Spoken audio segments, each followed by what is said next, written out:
maring Allah. Ini mengke kula waca separuh mawon nggih kula terangaken. Bismillahirrahmanirrahim. Terus niki termasuk napa nggih ngaji spesial karena dalam tradisi Islam wonten wulan Muharram sekawan iki dimulai Dzulqa'dah, Dzulhijjah kaliyan napa Muharram. Jadi salasun mutawaliyatun nggih Dzulqa'dah, Dzulhijjah napa Muharram, terus yang satu beda nggih niku Rejab. Terus dalam tradisi Islam wonten minha arba'atul hurum dimulai napa Dzulqa'dah, Dzulhijjah, Muharram, terus yang satu sendirian gini napa Rejab. Terus ada satu lagi bulan istimewa gini napa Ramadan. Sing perlu jenengan ngertosi ngaten. Terus dalam 4 bulan suci itu ada ritual suci. Niku Dzulhijjah gadah musim haji. Nggih, Muharram gadah peristiwa-peristiwa kenabian secara global niku mulai Nabi Adam ngantos Nabi Muhammad. Rejab wonten Mi'raj, nggih, wonten apa? Mi'raj. Mun kula terangaken terus niki kula terangaken ngali khas ahli Quran, khas ahli Quran. Wa ma mana'an nasa ayyuminu isja'u. Sebetulnya manusia yang menghalangi mau iman itu hanya karena mereka cara berpikir apa betul Allah itu mengutus atau mentugaskan manusia sebagai mediator, sebagai apa? Rasul. Di Rasul bahasa Arabnya itu safir. Safir maknanya apa? Mediator. Makanya kalau sampean di konjen-konjen Arab di safaroh. Safaroh artinya apa? Konjen. Perwakilan. Makanya dalam bahasa Arab dulu dan sekarang itu sama. Rasul itu maknanya delegasi. Sehingga dalam bahasa Arab biasa misalnya Rasulun Najron maknanya delegasi utusan orang Najron. Nggih. Kula baleni malih ben sampean tahu nggih. Bahasa Rasul itu artinya sederhana, ya mau utusan atau mediator. Makanya kalau orang Arab bilang misalnya tukang pos atau apa yang jadi mediator, misalnya kayak paspor itu ya namanya risalatul mutajawizat, namanya surat yang bisa mengantar antar negara. Nggih. Biro immigration itu kan transfer antar negara. Jadi napa risalatul mutajawizat. Tajawuzat maknanya saling melewati batas. Sehingga karena keyakinan manusia itu Allah itu tidak tersentuh, sehingga tidak tersentuh pula oleh manusia siapapun. Ketika ada informasi bahwa Muhammad itu Rasul, dia ini janggal. Aba asawwa basyarar Rasulullah. Lalu teknisnya kayak apa? Allah yang tidak tersentuh di alam sana, kemudian harus berhubungan dengan alam manusia. Nggih, niki rungokno tenan iki. Makanya orang-orang itu janggal. Apa betul Allah yang tidak tersentuh kemudian mengutus Rasul? Mediatornya itu siapa? Lah cuma manusia itu punya kenaifan sendiri. Gini kira ada tenang. Mulane ciri utama Rasul atau ulama atau wali mau sitok ikhlas. Bisa gendho kaya apa nek ikhlas ya mlebu swarga. Timbang soleh tapi ora napa? Ikhlas. Sing ora iso mlebu swarga. Dikaya kula niku kriminal kaya apa nggih ikhlas ya mlebu swarga awal. Tapi nek soleh kaya apa ora ikhlas iku ora iso mlebu swarga. Sampeyan tak tunjukkan kuncinya. Kenapa bisa demikian? Ngeten. Pertama kali Rasul jadi Rasul, yang menciri khaskan dia seorang Rasul itu hanya satu, yaitu ikhlas. Karena logika ikhlas ini yang nanti menyambung atau menjawab kejanggalan pertanyaan tadi. Apa betul Allah yang tidak tersentuh, yang di alam lain, yang beda semuanya dengan kita, kemudian punya hubungan spesial dengan manusia yang bernama Rasul? Caranya itu kayak apa? Sehingga manusia ya ngomong kafir pinter, takokane deh. Kalau kamu Rasul harus disahkan oleh malaikat, dilegalkan oleh apa? Malaikat. Karena malaikat dianggap alam sing dekat dengan Allah. Paham? Tapi orang-orang kafir sendiri sebetulnya tidak pernah punya konsep malaikat itu apa, juga tidak punya. Tapi dia diasumsi malaikatlah yang paling mungkin jadi mediator antara manusia dan kalau balen ini bisa paham. Allah itu kan zat yang diyakini tidak tersentuh. Zaman jahiliyah wong nak nyebut Allah itu manfis sama, orang yang tidak tersentuh, adanya di langit. Pokoknya dengan segala titah kebesarannya Allah itu tidak tersentuh. Lalu ketika ada seorang menganggap dirinya sebagai rasul tentu janggal. Lewat apa? Ini ngrungokno tenan. Akhirnya mulai zaman Nabi Adam, terutama era Nabi Hud, Nabi Soleh, mesti orang-orang kafir itu semuanya bilang abasyaru yahdunana. Apa betul manusia itu bisa bawa nopo? Hidayat. In antum illa basarum misluna. Tenggene surat Yasin, kamu ya manusia kayak kita. In antum illa basarum misluna. Sebagian ayat in antum illa basarum mislukum, semuanya kayak manusia, kayak kita. Kenapa kamu menganggap diri kamu rasul, saya tidak? Wong sama-sama berhubungan dengan Allah Subhanahu wa taala. Ini rungokno tenan. Nah, kenapa tadi saya mengatakan sebab itu ciri utama rasul itu hanya satu, yaitu ikhlas. Cuma manusia ini naif. Ketika menyoal demikian, tingkat rasionalnya demikian, manusia punya kenaifan. Lho janggale apa nak Nabi Soleh itu ngaku rasul? Janggale apa nak Nabi Hud itu ngaku rasul? Janggale apa nak Nabi Muhammad ngaku rasul? Toh syariate, toh ajarane muk sitok, wong kon nyembah Allah. Kecuali Muhammad ngongkon, aku iki rasul, mulane hormati lan sembah. Aku iki rasul, mulane golekno bojo, golekno dhuwit. Aku iki rasul, mulane hormati. Kalau itu kelihatan salah karena mengatasnamakan Allah, kemudian yang untung dia secara pribadi.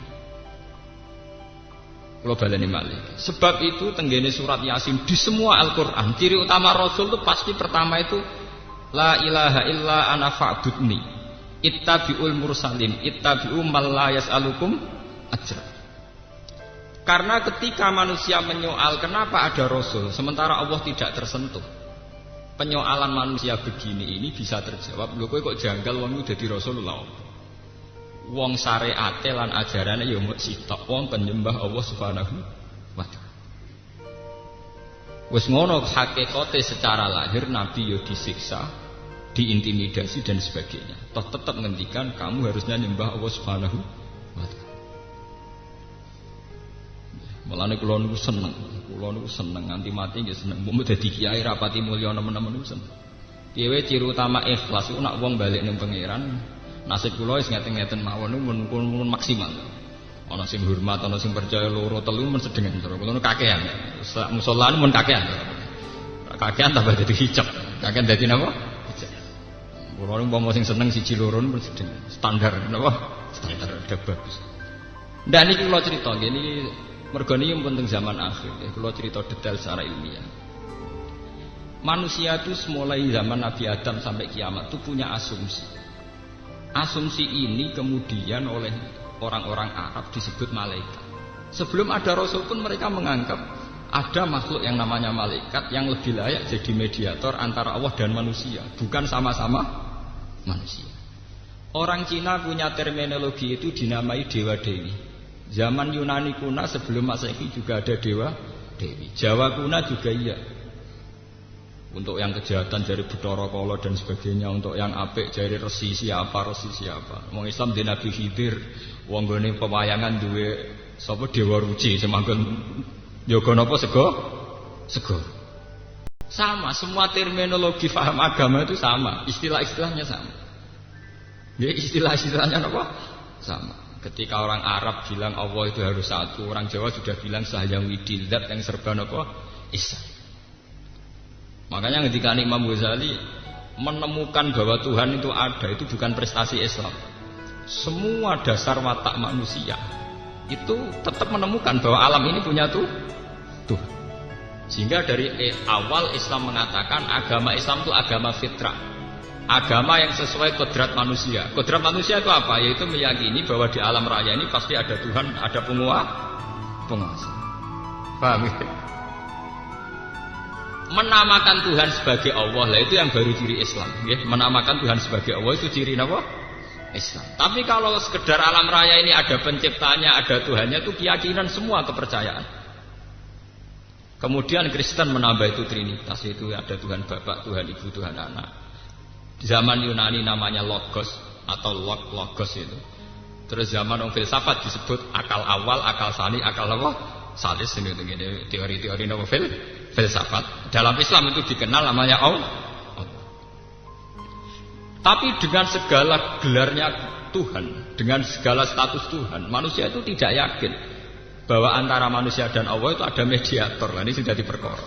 Kok iso wong kenal pangeran terus untuk wahyu kok pangeran untuk ditahu carane piye?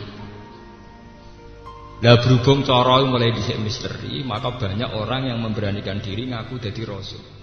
Semulai Lia Eden sampai Ahmad Ulam bin Mirza sampai dukun-dukun sing mujarab. Karena hubungan manusia dengan Allah itu ora tahu jelas. Paham ya? Orang tahu apa? Jelas. Yang memperjelas hubungan itu hanya satu. Ini yang disebut di Quran. Ciri utama maka nali basyarin ayyutiyahu wahul kitab wal hukma wan nubuwah summa yaqula linnas kunu ibadalli walakin kunu rabbaniyin bima kuntum tu'allimunal kitab wa bima kuntum tadrusun wala ya'murakum an tattakhidul malaikata wan nabiyyina mulane kula niku ndonga terus pikir. Kula niku bejo nganti mati ku nak rapati mulya. Tapi ngeten iki ayat ngeten mboten populer. Cara rawuh mursyid kula dibengkolang tenan. Ya cuma nak bengkolang kula ya kuwalan tenan. Kira-kira nggih keramat kula nak urusan ayat niku keramat kula. Ciri utama seorang nabi niku jare pangeran wala ya'murakum an tattakhidul malaikata wan nabiyyina arbaba. Ciri utama seorang nabi itu tidak menganjurkan umatnya mengutuskan dia. Antat takhidul malaikata wan nabiyyin. Ora trimo ulama, ora trimo mursyid tapi napa? Wan nabiyyin. Ini ngrungokno tenan. Ciri utama seorang rasul itu satu. Dia mengajarkan kunu rabbaniyin. Ayolah kamu bertuhan. Ayolah kamu kembali ke Tuhan. Dan kamu harus yakin bahwa tidak pernah seorang malaikat atau seorang nabi berkedudukan sama dengan Tuhan. Wala ya'murakum an tattakhidul malaikata wan nabiyyina arbab. Niki rungokno tenan. Kenapa demikian? Ketika hubungan manusia dengan Allah itu tidak terpecahkan secara logika, secara rasional. Yang paling rasional hanya satu. Titenane wong tetap nabi, tetap ulama, tetap wali hanya satu. Yaiku dekne mau nganjurno supaya wong seneng pangeran. Gampangane cara kowe kula ngeten. Kula niku jek eling pertama kali bapak wafat, saya pidato di depan santri, di depan orang-orang yang seneng bapak, kula bilang, jenengan kecewa mbek kiai boleh. Tapi kecewa mbek ajarane kiai ra oleh. Sampean bisa kecewa dengan saya, mungkin beda watak, beda visi, beda ide. Tidak boleh kecewa dengan ajaran saya. Ajaran iki kiai wong kon sujud ning pangeran, kon salat, nak ndonga ya njaluk pangeran sudah. Lah kecuali aku di ajaran wong kon seneng aku nganti kultus. Wong kon ngimani aku, nah itu mungkin resiko, bisa ya bisa enggak. Tapi kalau orang disuruh seneng pangeran, disuruh njaluk ning pangeran selesai. Umpama aku keliru ya enggak ada masalah. Harusnya juga begitu. Seorang mursyid itu pasti benar saat mengatakan wis akeh njaluk ning pangeran. Istighosah ya wis ke njaluk ning pangeran. Wis nikmati wala wiridan la ilaha illallah. Tapi nek wis mulai, tapi mandine nak mbek aku. Lha iku perkara mesti. Wah, iku mulai perkara, mulai kriminal. Mun ngoten mulai napa? Kriminal. Wah. Sanate mutabar nak lewat aku mulai kriminal. Tapi selagi hanya mukhlisina lahuddin, memurnikan agama hanya untuk Allah, wa ma umiru illa liya'budullaha mukhlisina lahuddin. Mulane Nabi Muhammad ditedir kere, ning Mekah yo kere. Yo disia-sia wong. Tapi anggere takok imat wis kere ini yo tetep ngaku nabi. Ya tetep aku nabi. Lah tugasmu apa, Mat? Lah yo kowe tak penyembah pangeran yo tok. Lah hubungane mbek kowe, Mas. Aku yo kawula biasa, anak aku tetep kawula biasa. Yo ngoten. Mulang kertakok itu yang jenengan ulama, Gus ya ulama, hasil ulama be, ngongkon wong seneng pangeran. Nah ambil jenengan, aku ya tetep wong biasa, atau kayak nak pas umat seneng ya seneng, ora terserah kowe. Faham ya? Sebab itu Nabi itu bangga ketika beliau diberi gelar innaka mayyitu wa innahum mayyitun. Satu gelar yang tidak menguntungkan. Ning Quran itu ana gelare Nabi Muhammad itu sederhana banget, tapi itu menjadi benteng tauhid, yaitu innaka mayyitu wa innahum mayyitun. Nah lucu. Seorang nabi dari Sayyidul Awwalin wal Akhirin ning Quran mau digelari innaka sak temne sira Muhammad mayyitun ya bakal mati. Wa innahum lan sak temne kufar ya mayyitun bakal mati. Kenapa gelar ini begitu penting? Karena menjadi konstitusi tauhid, menjadi dasar tauhid. Jika Muhammad itu mati, maka dia jelas tidak Tuhan. Jika Muhammad itu mati, maka risalahnya Muhammad atas nama Muhammad akan berhenti. Tapi risalah Muhammad atas nama kebenaran orang nyembah Allah itu tidak akan berhenti. Mulane kula nyuwun nggih nek sampean dadi ulama nih, misale sak kula sing pengaruh duwe apa, ojo seneng. Nek sampean duwe ikhlas ojo seneng. Nggih biasa. Kula nanti saiki biasa lu ora ketunan nggih biasa, wong janggal nggih biasa. Kula pancen kurang ajar tak niati. Mboten kok terus asli kurang ajar mboten. Ya tak mboten asli. Wah, kula niati. Sampeyan tak critani ini ilmiah secara tauhid dan saya bertanggung jawab di depan Allah. Ada gelar-gelar nabi yang ironisnya jarang diperkenalkan ke umat. Padahal gelar ini menjadi konstitusi ilmu tauhid. Misalnya gelarnya Nabi Muhammad, innaka mayyitun, mat kamu tetap mati nanti. Nabi Isa dengan ibunya wa ummuhu siddiqah.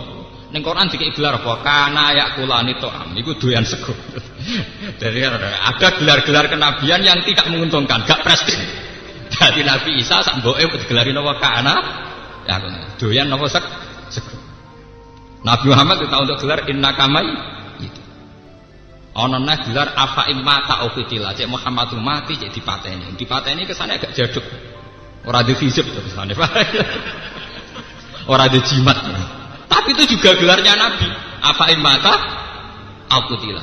Muhammad potensinya bisa mati atau bahkan matinya secara tragis bukan sekedar dibunuh. Ada nabi yang matinya itu dicincang, dimutilasi. Jadi Nabi Yahya bin Zakaria itu matinya dimutilasi. Orang itu mau mati biasa, dimutilasi. Tanyakan para pakar tarikh, matinya Nabi Zakaria apa? Dimutilasi. Dicincang oleh orang Yahudi. Sampai Quran kalau ngeritik orang Yahudi wa yaqtuluna anbiya'a bi ghairi apa? Hak ini Nabi Yahya.